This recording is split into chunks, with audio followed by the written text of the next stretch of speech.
Le problème que tu as sur les réseaux sociaux, c'est que tu en as oublié ton objectif premier. Souvent, tu te focalises sur les vues, sur les likes, sur les commentaires, bref, sur les interactions, mais tu as oublié ton premier objectif qui était de créer la préférence et de gagner des clients. Et ça s'est fait au fur et à mesure sans que tu t'en rendes compte. Au début, tu te dis, tiens, je vais publier ce type de choses, ça va m'attirer des clients.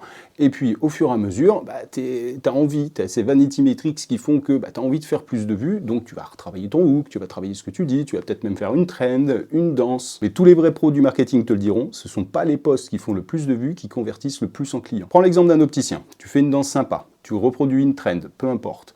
Tu vas faire 1 million de vues. Tu as buzzé. Est-ce que c'est le fait d'avoir fait cette trend qui va t'amener des clients? Est-ce qu'il y a quelqu'un qui va se dire en regardant ça, bah alors là, je vais aller chez lui. Non, la plupart du temps, c'est quand tu es beaucoup plus spécifique et que tu parles d'un problème que tu peux résoudre.